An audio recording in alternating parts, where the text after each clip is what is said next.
Hey, what is up guys, Nord here with my most recent Nebula Racing League race. Essentially this is at Monza, probably the best race I've ever done in terms of just overall pace. I'm going to start off with qualifying. I almost got pole, it should be noted. I didn't include the qualifying results in this video because I could not be arsed. But here we are on the quali lap. I'm not going to really talk you through it because I'm not very good at it. And I'm probably just going to say a load of crap that doesn't make any sense with a lot of big words. As the lap itself, in practice I'd only ever done a flat 24, and I always made a ton of mistakes in sector 3 where I would take the corner completely wrong and lose a lot of time because of it.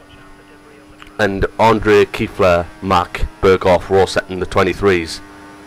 I think the fastest I seen was Mac. He pulled out a 23.6. So my main job was just coming into this qualifying. I was purely just set on 24 flat because my race pace seemed to be better than my qualifying pace. So that was it. That was my entire plan, was just qualify as high up as I could and then beat them on race pace. As for team orders, me and Kifla did have an agreement, because obviously Kifla is, you know, aiming for the championship. I did ask him, do you want me to just pull over? And he said, no, I want you to fight. Which I can give him a bit of respect for that. But yeah, coming to the end of the lap, pretty much everything is about the traction zones in this game. If you just play with the fuel mixtures, you get so much time gained. And that's actually the fastest lap that I've seen in practice. And it was the first lap of the session. Unfortunately, Birkoff beat it by 1600ths of a second, so gutted. But I can still be quite happy that, you know, I got second. As for the rest of the grid, it's pretty much mixed up. Kifla's down in like 5th or 6th maybe, but I've got Andre right behind us, and these two are just the hassle of my life.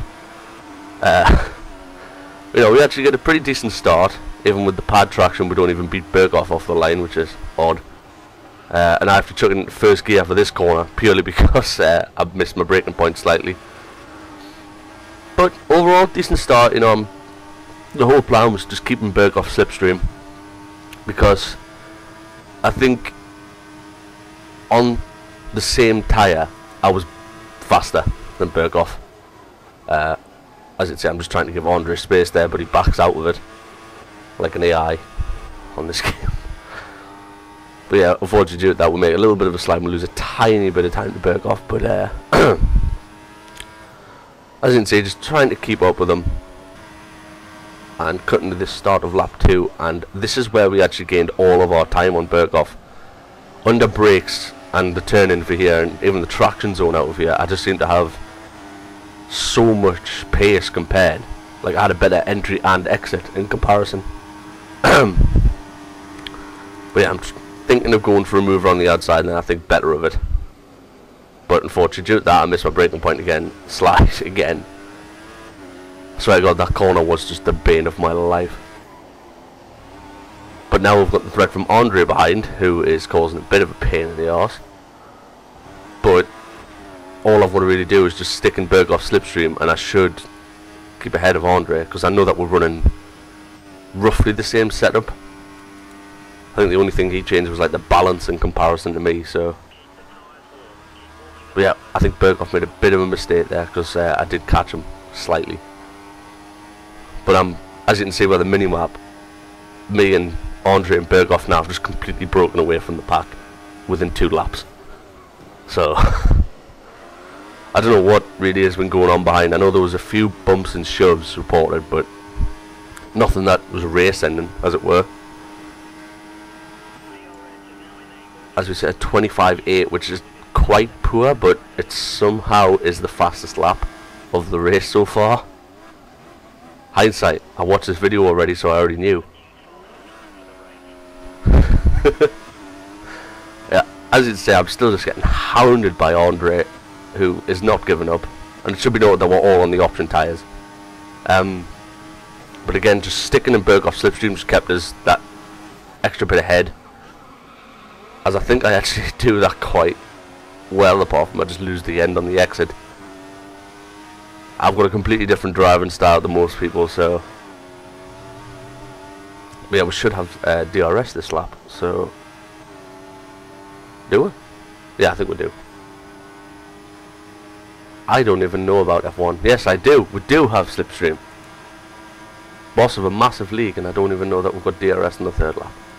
But yeah, going round his outside, and I'm just really hounding him now. And MP's destroyed his vehicle. The joys. Is it going to be a safety car? You know it is. It's the safety car. Now I had a massive issue with this because my strategy was to put on lap 8 for primes, take them to 19, and then take options to the end. But I thought, in my mind, Birkoff was going to jump onto options. Fortunately he didn't, with hindsight. He jumped onto primes. So I jumped onto options, because I felt like I had obviously had the better pace over him on the same tyre.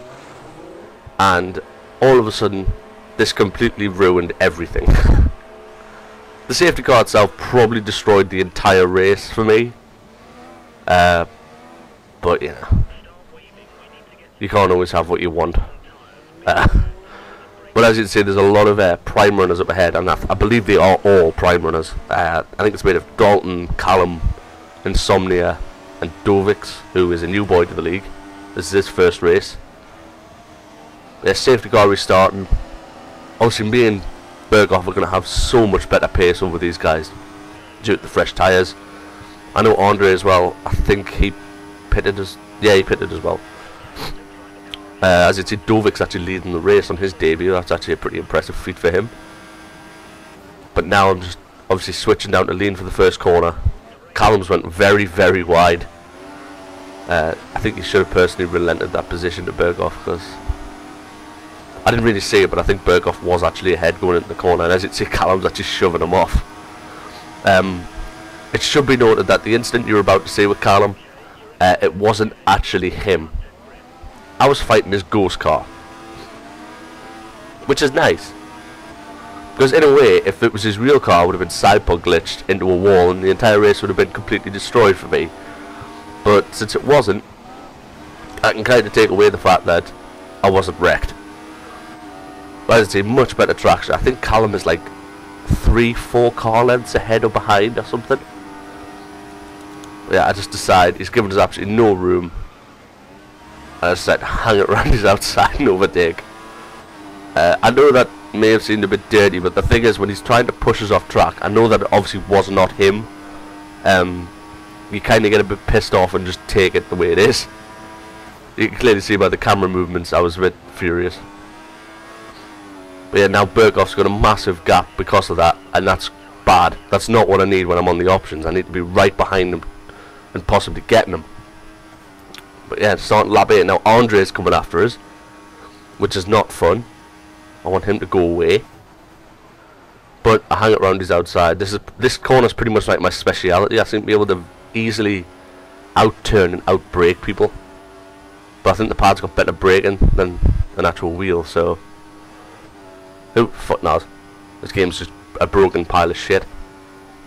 But yeah, Andre's still hounding us, and he's on the primes as well, which is a real pain in the arse. Because, well, I need to be on the options. I need everyone on the primes to be behind me. Kifla has managed to overtake Andre. I don't know where that happened, because I wasn't looking back. Right now I'm looking at the Red Bull of Insomnia. I'm looking at the Caterham of Dalton. And Insomnia, it's like Autospan or something like that. And Dalton has a really tardy exit, because he dive-bombed Birkoff. Now, me and Dalton have been driving against each other for a fair few years, so I'm trying to give him space, because I know that on his screen it might look completely different. That's why I left kind of a wide line into that corner. See, again, Birkoff just completely messing up that corner. And I don't understand what was the real issue with it. I mean, even though I was using racing line, but I wasn't actually looking at it, as it were. Like, it was just one of those tracks where I felt confident enough to brake at the right point. Because I brake later than the racing line suggests. I know that's weird, but it's just for most tracks that I do, I can't stand them.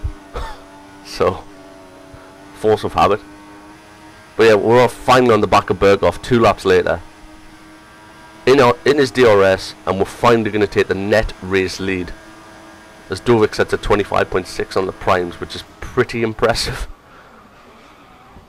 But I've been caught up in traffic when I should have technically been setting fastest laps. Say Andre beats that by like a minimal amount of time.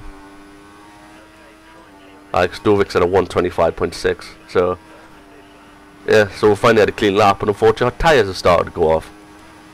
But we are now in the lead of the race for the first time ever. Fortunately, the next sectors were terrible because I just had no traction and the car was sliding out the corners. Birkoff just then gets her and I decide, fuck it, no point in trying to really put up a fight because his tyres could probably go all the way to 20, 21.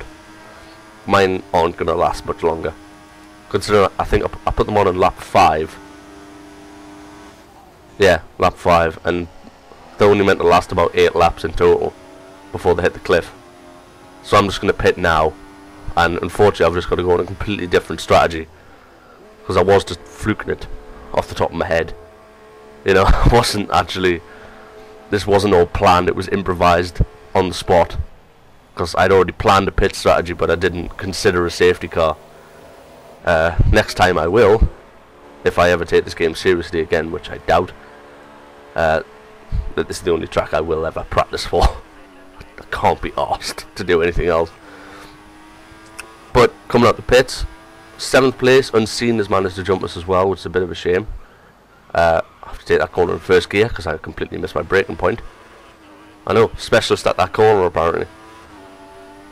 Yeah, with Dalton is behind, he's on the option tyres, so there's no real point in trying to put up a fight. These things are so unbelievably slow. But unfortunately I would have taken them 13 laps. So I want to try and make it up somehow as Callum disconnects. Lol. But yeah, Dalton on the option tyres. I don't want to really mess with them because I'm just gonna lose time defending from him. So my plan was I'll just try and stick in his slipstream to get some kind of advantage, because I know that since Birkoff and Andre are on the primes and they're not slipstreaming each other because I believe their gap's a bit bigger, all I want to do is get some kind of advantage over them later so I can get DRS as we overtake Unseen in the pits and now to P7. Going into the next lap, I believe Dovix is in the pits. I haven't got DRS this lap because I lost a bit of time. My teammate Kifla's in the pits, so I'm now to P5. Dalton finally pits. Mac is in the pits as well, and I believe Birkoff pitted because Andre is in the lead. Yeah, he is. So I'm second now.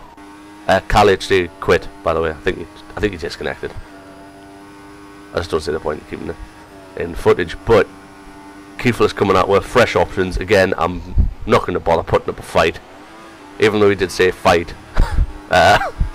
There's no point, you know, not when he's on fresh options. Andre's pitted the next lap. Kifla's broke away now to a 2.4 gap,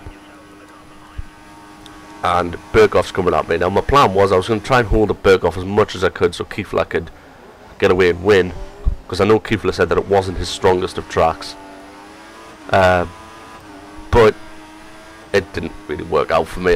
There's nothing I can really do against fresh option tyres, especially when Birkoff's about my pace in general. You know, we're probably separated by a few thousandths on this track. Like on the same tyre, I honestly believe I had the pace over him, but when you're on the slower tyre, it knocks everything out the water. See, I've still got a 5.4 second lead to Mac as well. He's basically fighting with Andre. I believe Mac I think he locked up or something. He went wide somewhere. But 4 laps later, Andre has managed to knock down a 5 second lead over him, and he completely goes to the dive bomb and misses it. Oh, looks even better when you look at it back. But yeah, he relinquishes the position, and I'm now back in the first podium positions for me. Should be noted that in top split I've never ever scored a podium or a pole or a win. So this was, I felt like I should have won, but you can't always get what you want, so no point in whinging. But here we are to cross the line eventually as Birkoff wins the race. We finally take our first podium in top split.